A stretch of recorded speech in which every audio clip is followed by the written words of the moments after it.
Now at 10, a new law in Kansas aims to speed up investigations into sexual assaults. Plus, a new approach. I'm Chris Warner with how one Southeast Kansas college is changing the way it handles class schedules. And a local bank hosts a cookout to raise money for area first responders. The four states' most watched news starts now. Thunderstorms are in the forecast beginning this weekend. This is KOAM News at 10. We go straight to Doug Hetty for our first look at the weather. Yeah, it's definitely that time of the year that we get showers and thunderstorms. Some of those could be strong to severe. Now, first off, most of the weekend looks pretty good, but we do have to watch for those thunderstorms rolling in Sunday evening into Sunday night.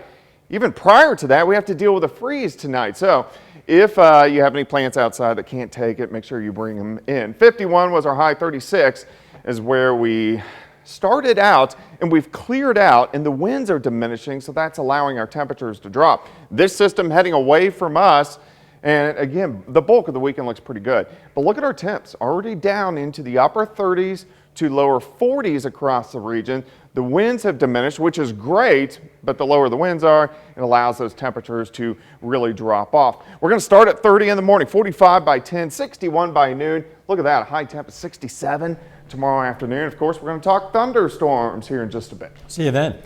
A local nonprofit charity is ordered to pay more than $8 million in a bribery and embezzlement case. Preferred Family Healthcare serves patients in the four-state area. Missouri attorneys say elected officials in Arkansas accepted bribes from employees and executives of Preferred Family Health Care. In exchange, politicians would provide favorable legislative and official action for the charity. That included directing funds. Several people have pleaded guilty in the case, while others await trial in October. Prosecutors say the nonprofit's board, through lack of proper oversight, is also responsible. You can learn more about this case on our website. That's KOAMnewsnow.com. A new law in Kansas is aimed at speeding up the process of testing sexual assault kits. Governor Laura Kelly today signed the law requiring kits be tested within 30 days of collection. It also increases the time the Kansas Bureau of Investigation would keep all unreported sexual assault kits from 5 years to 20 years. Law enforcement can also now collect evidence from child victims at child advocacy centers where they may be more comfortable. Neosho, Missouri police say a bicyclist was hit by a postal service vehicle this afternoon. Happened around 3:10. Authorities say the cyclist, a 47-year-old Neosho resident, was riding through the intersection of West McCord and North High Street, but didn't stop and collided with the USPS vehicle. The cyclist was taken to the hospital with severe injuries. Pitt State has a new university president. The Kansas Board of Regents today met in Pittsburgh and voted Dr. Daniel Shipp as the school's 10th president. Dr. Shipp is currently serving as the Vice Chancellor for Strategic Initiatives at the University of Nebraska Medical Center. Board members say Shipp has a proven track record of developing and implementing successful enrollment initiatives. Shipp says coming to PSU was an easy choice. The high academic standards of Pittsburgh, I think it stands out to you when you read the news feed of all the things that students are doing and faculty that are doing here. I mean, it really blows you away. So it wasn't a tough sell at all. I mean, it was like, oh my gosh, how quick could we get there? Current Pitt State President Dr. Steve Scott will officially retire in June. A college in Southeast Kansas is making some changes to class schedules based on student feedback. KOAM's Chris Warner has that story. Labette Community College in Parsons has been offering classes in a pretty typical fashion over the years, but times are changing, and so are student demands. So Labette formed a special team that sent out a student survey, and there was one thing that stood out. And the students spoke, and we listened, and they said, guess what? If we had a 4-day course schedule week, we would absolutely love it. One of those students was freshman Taylor Hudgens. She says there's a number of benefits to having a shorter school week. Because it's able for me to tell my boss to be like, hey, this Friday I can for sure work, so you can have your 3-day weekend. And it also gives me the chance to leave like Thursday nights to travel back home and give me more time with my family. Hudgens says having a 3-day weekend is about more than just extra free time. I would get drained having classes every single day, and I would drown in homework trying to push it on Saturday or even Sunday night, because those are the days I would have when I don't have to work. Kendrick says another benefit is this opens up a day for students to meet with advisors, tutors, and faculty and have more time to get help they need to be successful in college. And there's one more change Kendrick says they're making. We are changing our class start times. Our class start times used to vary, they were kind of all over, maybe start at 5 or 10 after. Now we are going to start classes at the top and half of every hour. Hudgens says that's another big change she's looking forward to. Because I know definitely last semester I struggled with making it to my 7:55 class, my 8:35 a.m. class this year. I'd always have to check my phone and be like, what time is my class? So it's definitely able for me to remember, hey, I have a 10 a.m. class. In Parsons, Chris Warner, KOAM News. Kendrick says the summer semester is already 4 days a week, and the school will implement the full schedule changes starting this fall. A global plastic shortage is putting a strain on local greenhouses and nurseries in search of containers during the start of gardening season. At the Ozark Nursery in Joplin, customers are encouraged to bring in their plastic pots to be recycled for a 5-cent credit on future purchases. While the business has done this for decades, this year it's filling a crucial need. Out of the 15,000 plastic pots Ozark Nursery ordered, only about 2% have come in. When it comes to ordering plastic right now, only the early bird has a chance of getting the worm.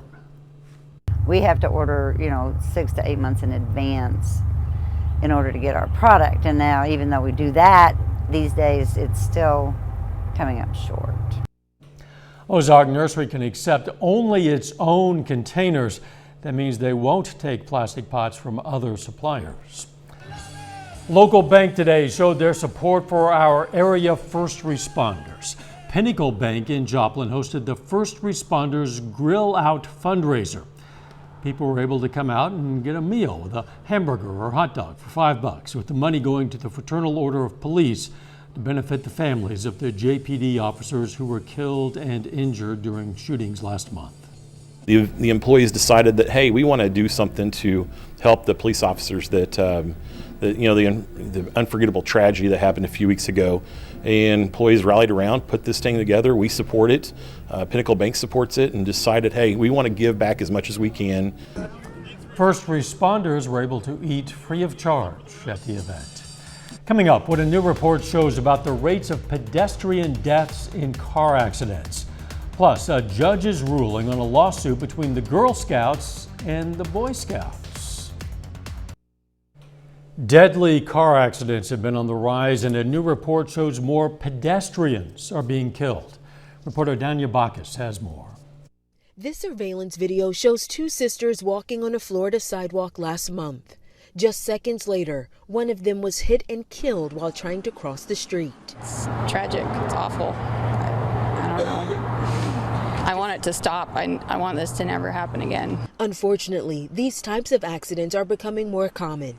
Pedestrian deaths have been on the rise for a decade, and a new report shows more than 3,400 people were killed in the first 6 months of 2021, a 17% jump from the previous year. The report confirms what we've been saying for many, many years, and that is we have a pedestrian safety crisis in this country. Pam Shadell Fisher is with the Governor's Highway Safety Association that published the report. She says the rise in pedestrian deaths coincides with a surge in dangerous driving, including speeding. You have that mix of speeding vehicles with people on foot. The higher the speeds, the more likely they are to be killed and injured. Another factor, Americans are driving larger vehicles like SUVs and trucks that are more likely than cars to kill a pedestrian.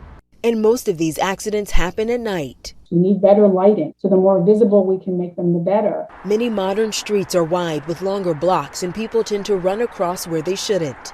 The Department of Transportation is now dedicating billions of dollars to making changes for safer road designs, including more crosswalks, bike lanes, and better lighting.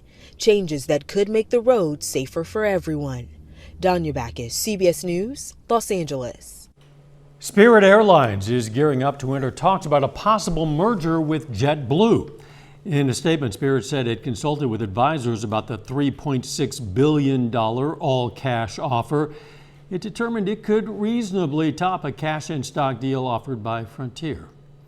A judge's ruling ends a legal squabble between two of America's scouting organizations. The judge ruled the Boy Scouts of America can call their activities scouting without referring to gender. The Girl Scouts sued over alleged marketplace confusion in recruiting drives. The judge dismissed the claim, saying both can use the same terms equally in recruiting without likely confusion. An English research team was able to partly restore older skin cells, turning back the clock as much as 30 years. The new method, which is the same way scientists make stem cells, reprogrammed the cells but still allowed them to retain their function. The research could potentially reduce the effects of aging, but scientists are still in the early stages of understanding the transformation. A little bit later, a local nonprofit is treating veterans to some time on the lake to fish. Plus, cold temperatures roll in for us tonight. We'll look at that and the weekend coming up.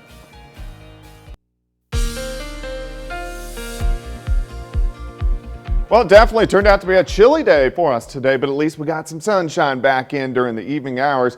But clear skies and light winds will allow us to have a pretty good freeze tonight and frost. Most of us will drop back right around 30 degrees. Weekend looks great, but we are going to have to watch for thunderstorms rolling in Sunday evening. Some of those could be strong, maybe even low-grade severe, so something we want to keep our eyes on. Hopefully not.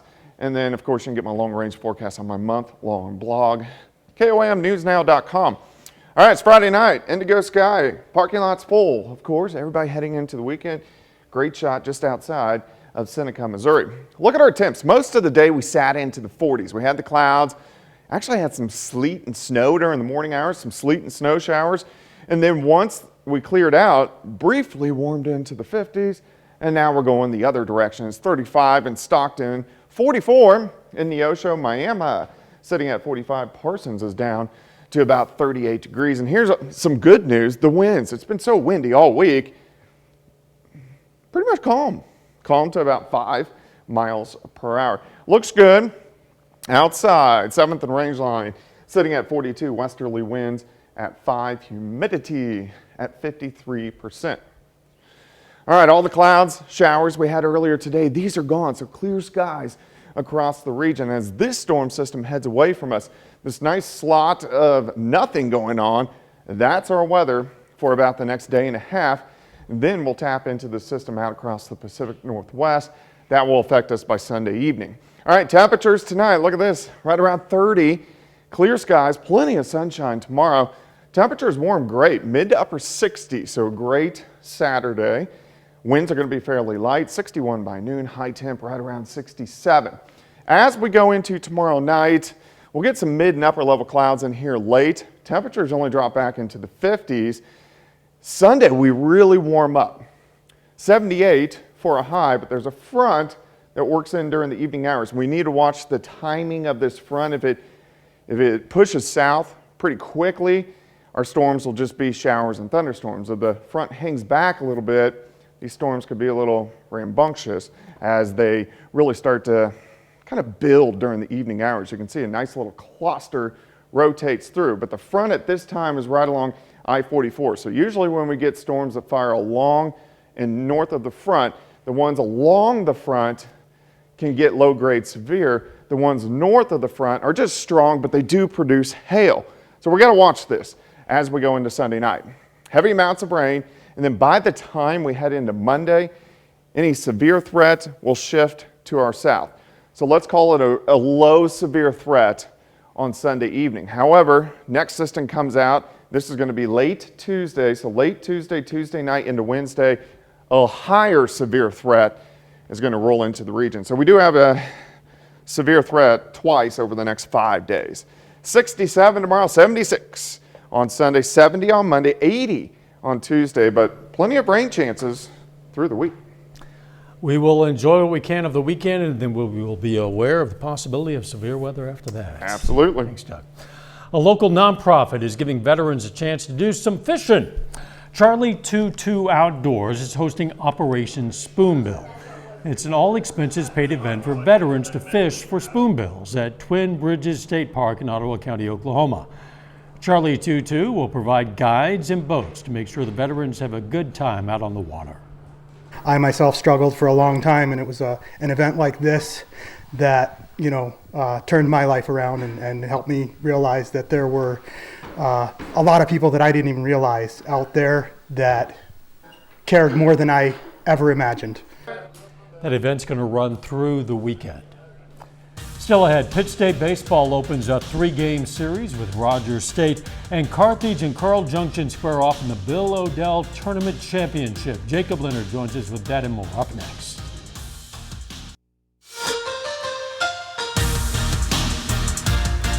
The Pittsburgh State Gorillas are at home tonight, opening up a 3-game series against Rogers State. Now, the Gorillas enter the day at 21-11 overall, including 15-5 in the MIAA. Now, these guys have been at home for a while. This is actually game 9 of an 11-game homestand for PSU. Jesse Holguin gets the Hillcats started down the third base line for the RBI double. The Gorillas answer in the second, 2 on for Austin Bonnell. He grounds out, but Connor Van Cleve scores. We got a tie ball game.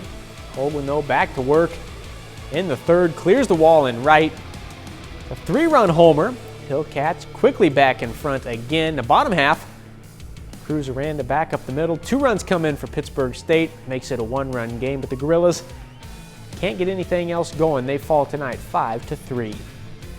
Missouri Southern baseball also in action tonight. They put their 5-game winning streak on the line against the first-place nationally ranked Central Missouri Mules. Jordan Fitzpatrick hits a grand slam. Cole Robinson also goes deep for Southern. It's all Central Missouri, 21-6. Well, tonight is championship night at the Bill O'Dell baseball tournament in Carthage. And the hometown Tigers have a chance to win it, facing Junction in a battle of 2 COC rivals. Now, both of these teams went 3-0 in pool play this week to make it to the championship game. Pick it up in the 5th. Lucas Van Landuit for Junction lines it out to center. That'll bring 2 in to score for the Bulldogs. They do more damage in the 5th. The very next batter is Jordan Woodruff. Knocks it over everybody out there in left center. Woodruff cruises into second for the double. Van Landuit beats the throw home. He's pumped up. CJ up 5-1. Still in the 5th. Dalton Mills pulls it to the right side. Not sure what happens over there, but it's not good for Carthage. Woodruff comes in to score.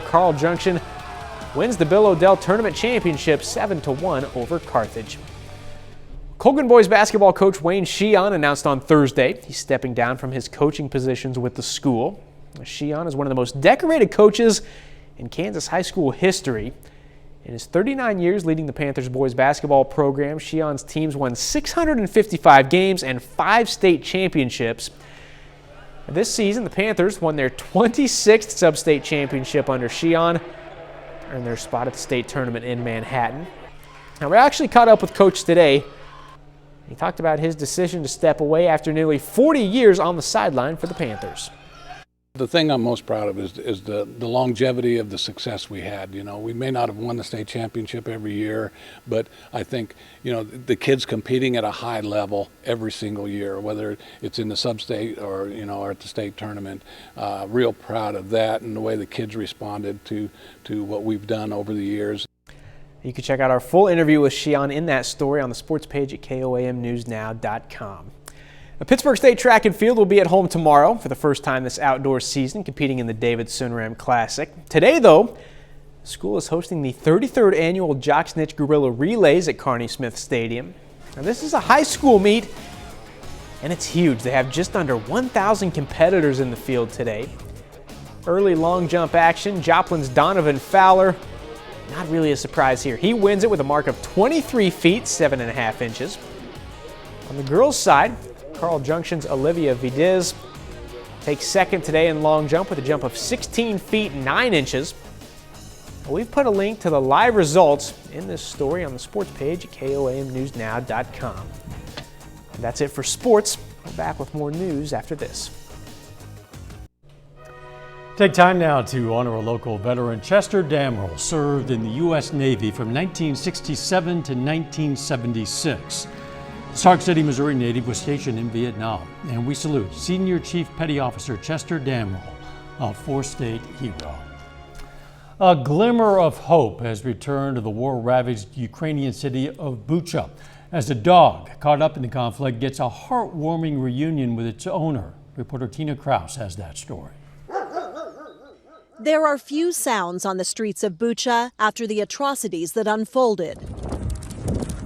But a story of survival is warming hearts. Meet Nessie, who was separated from her family when Russian troops occupied the Ukrainian city last month. The husky howled with delight when she saw her owner again. Volunteer soldiers returned Nessie after finding her nearly dead in an abandoned car. It's not the first time troops in Ukraine have looked out for four-legged friends left behind. Playing a toy music box enticed this shaggy-haired pup out of hiding near the front line in Kyiv. Ukrainian soldiers found papers saying its name is Bavaria and are still trying to find its family. But for now, Bavaria has a new temporary home. Olga Veritilnik says, I always dreamed about a big black dog, so I agreed to take him in. She jokes her cat Cassis isn't so excited. Olga says, my cat never jumped onto the top of the fridge before. Now he's demonstrating acrobatic miracles because of this dog. Soldiers in Ukraine say as the war rages on, they'll keep fighting, not just for the lives of people, but animals too. Tina Kraus, CBS News. It's interesting that cat becomes so much more athletic when a dog is around. Just kind of tug at your heartstrings a bit. Yeah. Weather nice to start the weekend. Yeah, after we get by tonight, tomorrow looks pretty good, 67, 76 on Sunday, but we need to watch for some stronger storms moving in Sunday evening, Sunday night. Final sports note. We told you Joplin's Donovan Fowler won the long jump today. He also won the triple jump with a mark of 48 feet, 3 inches. That is a new meet record. Wow, that is impressive. Thanks for joining us. Let's make it a great weekend.